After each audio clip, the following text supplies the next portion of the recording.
بسم الله الرحمن الرحيم والحمد لله رب العالمين وصلى الله وسلم على سيدنا محمد النبي الأمي وعلى آله وأصحابه أجمعين. اللهم علمنا ما ينفعنا وانفعنا بما علمتنا وزدنا علما نافعا يا كريم.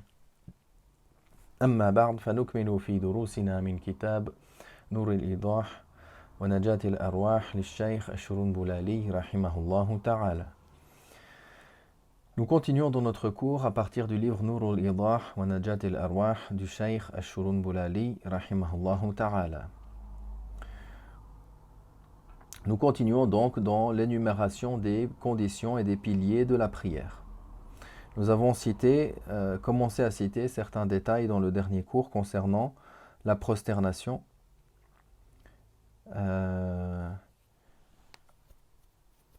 Et on continue dans ce passage-là. فقال الشيخ رحمه الله ووضع اليدين والركبتين في الصحيح وشيء من أصابع الرجلين حالة السجود على الأرض ولا يكفي وضع ظاهر القدم. Donc on a cité des conditions par rapport à la prosternation. La prosternation qui a lieu par deux fois, la prosternation doit se faire sur le front et obligatoirement il fait aussi la prosternation sur la partie dure de son nez. Il ne peut pas se suffire de la prosternation sur le nez, sauf en cas d'une excuse.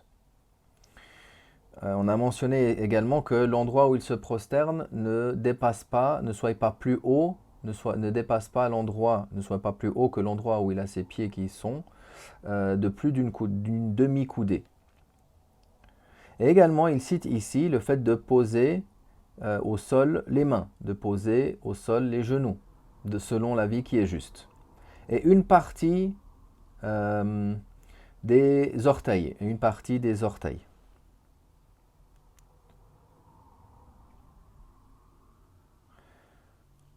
lors du sujoud au sol.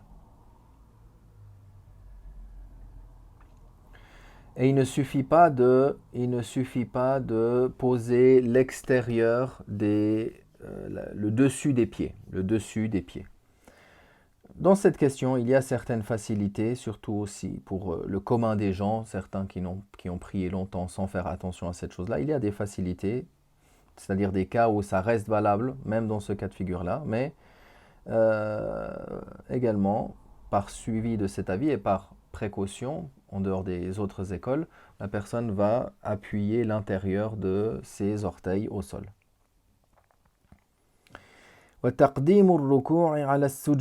Également, faire précéder le ruku' sur le sujoud. Il est indispensable pour que le sujoud soit valable qu'il soit précédé par un ruku'.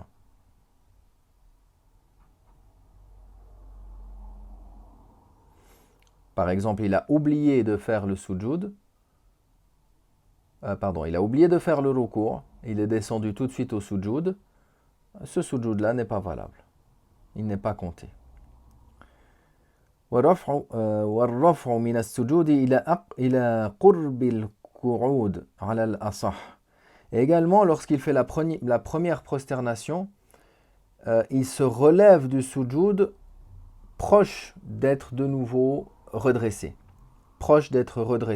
Pourquoi? Pour qu'il y ait une distinction entre le premier sujoud et le deuxième sujoud, selon l'avis qui est juste. C'est-à-dire que si la personne s'est relevée un petit peu et elle s'est reprosternée à nouveau, c'est considéré comme le premier sujoud.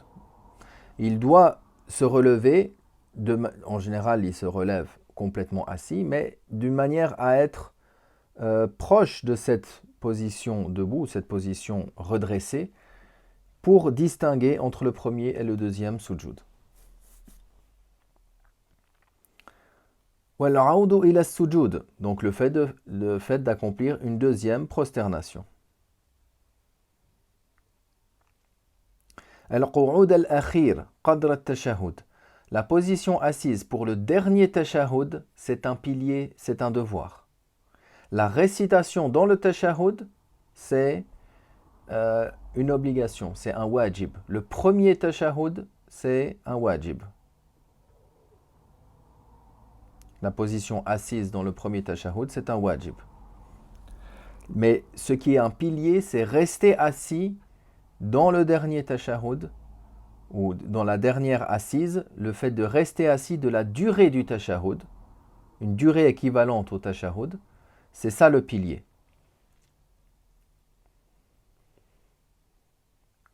Comme on va le voir, certains ils ont dit c'est une condition. C'est une condition pour la validité de la prière. Dans tous les cas, celui qui n'a pas observé ça, sa prière n'est pas valable. Maintenant, il y a des détails, il y a des utilités concernant cette divergence-là. Pourquoi? C'est-à-dire, qu'est-ce qu'il s'ensuit du fait que certains ont dit que c'est un pilier, certains ont dit que c'est une condition? Dans certains cas, qui sont relatifs comment on dit, aux conditions de la validité du pilier, c'est dans ces questions-là qu'il y a des choses relatives qui font ou qui marquent donc cette divergence. Le fait de accomplir cette dernière assise après les autres piliers. Après les autres piliers. Ça veut dire que si quelqu'un il a fait sa prière, il est dans la dernière assise, et il se rappelle qu'il n'a pas fait un sujoud dans une raka'at. S'il se prosterne et juste après il passe le salam, sa prière est annulée.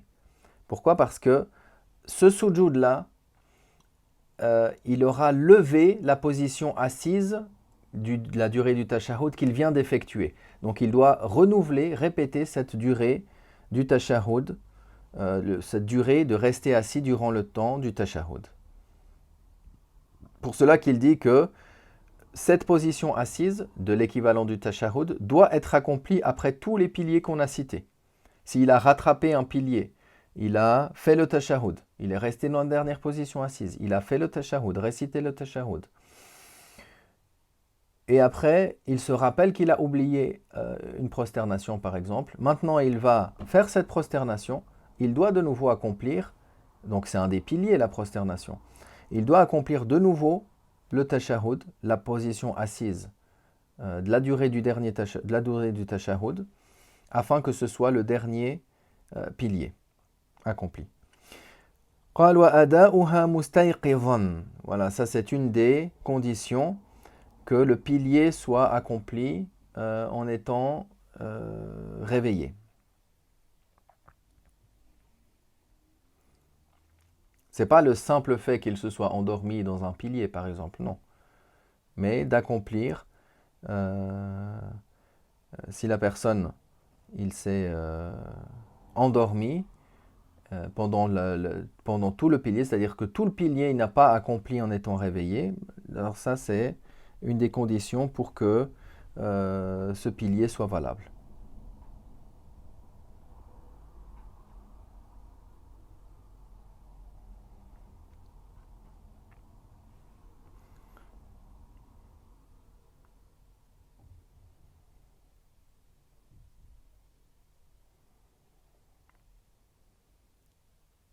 ثم قال ومعرفة كيفية الصلاة وما فيها من الخصال المفروضة على وجه يميزها عن الخصال المسنونة أو اعتقاد أنها كلها فرض حتى لا يتنفل بمفروض.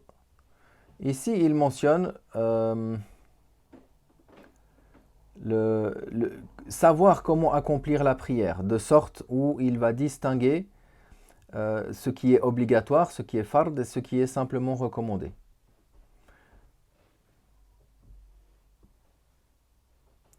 Également, avoir pour croyance que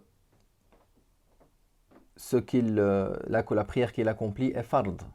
Si la personne il vient d'entrer en islam et il ne sait pas que les 5 prières sont obligatoires, mais il accomplit la prière en groupe parce qu'il pense que c'est de parmi les bonnes choses à faire, sans savoir que c'est obligatoire, dans sa prière n'est pas valable. Dans Dar el-Islam, il n'est pas excusé. Dans Dar el-Islam, il n'est pas excusé. Il y a des détails chez les fuqaha hanafites. Qu'est-ce qui est excusé dans Dar el-Islam et qu'est-ce qui est excusé dans Dar el-Harb. C'est-à-dire dans Dar el-Harb, certains cas, certaines situations, la personne est excusée en raison de son ignorance, alors que dans Dar el-Islam, il n'y a pas cette excuse-là. ثم قال والأركان من المذكورات أربعة.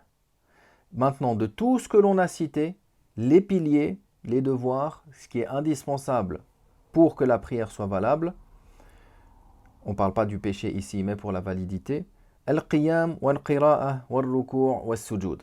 La position debout, pour celui qui est capable dans la prière fard, comme on l'a vu, la récitation, le ruku' et le sujud. Waqil al-qu'ud al-akhir qadr al-tashahhud. Donc il y a aussi certains qui l'ont considéré, la dernière assise, le temps équivalent à réciter le tashahhud, comme étant un pilier. Et la récitation du tashahhud en lui-même est une obligation, est un wajib. وباقيها شرائط بعضها شرط لصحة الشروع في الصلاة وهو ما كان خارجها وغيره شرط لدوام صحتها. Alors les autres qu'il a cités sont des conditions. Les autres qu'il a cités sont des conditions. Certaines sont des conditions pour la validité de l'entrée en prière, c'est-à-dire c'est avant la prière, comme par exemple la purification.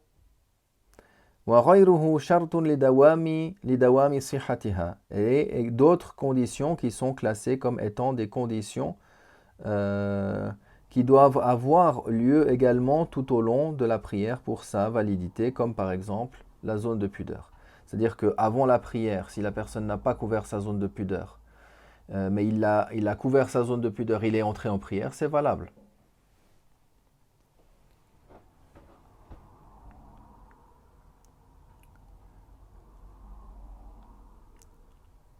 ثم قال فصل ما يتعلق بشرط الطهارة.